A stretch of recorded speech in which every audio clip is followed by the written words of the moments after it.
Bonjour tout le monde, aujourd'hui on est à la brasserie Moulin d'Ascq, qui est une brasserie bio dans la région et on vous fait visiter les coulisses et on a une petite interview de son cofondateur. Suivez-moi.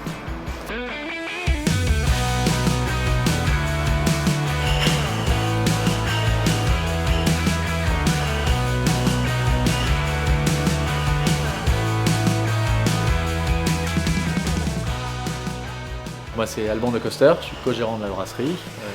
Une brasserie qui a été créée en 1999 par Mathieu Lepoutre, qui est toujours associé aujourd'hui. Et donc la particularité de la brasserie, c'est qu'on est une bière 100% bio. Donc depuis 1999, en fait toutes les bières qui sont produites ici sont faites en agriculture biologique. Et pourquoi avoir choisi le bio?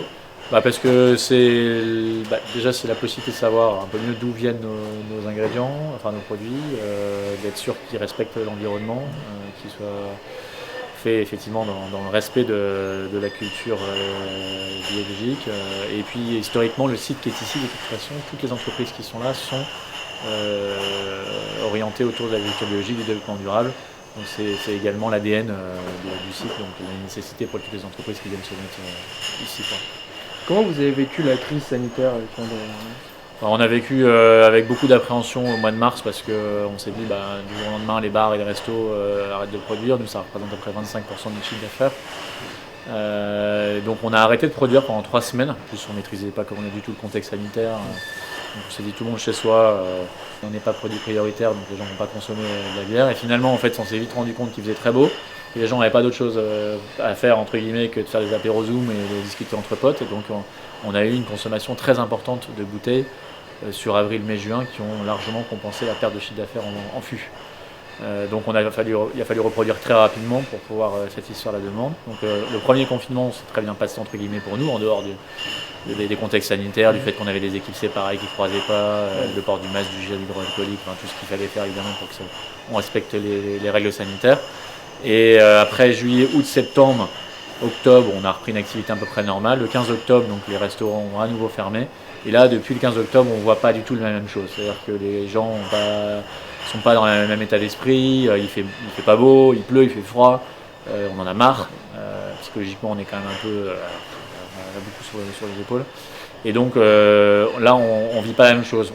On est plutôt en décroissance parce qu'on ne compense pas la perte de chiffre d'affaires qu'on a dans les fûts. Donc aujourd'hui, on a ici à peu près 600 fûts ici sur le site Moulin d'Ascq, avec un entrepôt qui est derrière, et puis chez nos clients, on va à peu près être à 1500 fûts qui sont en attente d'être percés.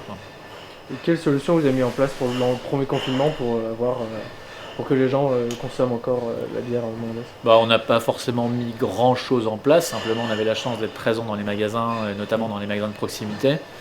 Donc ça facilite quand même grandement les choses parce que les gens se sont plutôt rués sur les petites surfaces. Et après, on avait aussi la chance d'être présent en magasin bio, historiquement, comme je l'ai dit. Donc pareil, là, les gens étaient plus naturellement en confiance d'aller dans les magasins bio. On a quand même fait un click and collect et un peu de livraison, donc on a lancé une plateforme web pour les achats en ligne. C'est Epsilon, mais c'était plus pour faire parler un peu de la brasserie et ça a marché un petit peu. Et puis c'était intellectuellement intéressant aussi de se projeter sur d'autres sujets. J'ai vu que vous changez d'endroit. Pourquoi changer et où vous avez changé? Alors on déménage là juste à côté, donc à 200 mètres d'ici. Ça fait 3 ans qu'on est sur le projet. On avait besoin d'un bâtiment plus grand évidemment pour absorber les besoins de production. Mais pas simplement. C'est aussi ici sur le site qu'on est, c'est un site qui a maintenant plus de 20 ans et qui est parfait, qui est top, mais qui est petit et qui est limitant d'un point de vue environnemental. C'est-à-dire qu'aujourd'hui on ne peut pas vraiment traiter la qualité des eaux. Sur la consommation d'énergie, on ne peut pas faire grand-chose. Sur la conception du bâtiment, bioclimatique, l'isolation, la consommation d'énergie du coup, on ne peut pas faire non plus grand-chose. Et on ne pouvait pas faire venir nos clients également. Là, demain, on va avoir un site vraiment où les gens pourront venir nous voir, comprendre ce qu'on fait, comment on produit de la bière, qu'est-ce qui nous rend un peu différents des autres sur notre perception environnementale de la chose. Donc voilà, on souffrait pas mal de ne pas pouvoir faire venir nos clients. Et là, ça va être autre chose puisqu'on aura un bar avec 200 mètres carrés de bar, vraiment un espace de vie. Qui sera ouvert en afterwork, ça va être sympa. Super. Donc voilà, donc ici vous êtes c'est vraiment l'entraille de la brasserie avec la partie process amont, donc les 2 grandes cuves qui sont là, c'est l'empâtage et la filtration. Donc c'est là qu'on va transformer, remélanger l'orge avec l'eau, en faire un jus d'orge finalement très sucré. Et en fait, ensuite ce jus d'orge on l'envoie dans les cuves de fermentation, donc c'est là où la levure en fait va venir consommer le sucre. et transformer ce sucre en alcool petit à petit et en gaz carbonique. Et donc en fin de phase de fermentation qui va durer à peu près 8 à 12 jours, on va venir dégrader ce sucre, le transformer en alcool. On aura un produit alcoolisé au bout de 8 jours.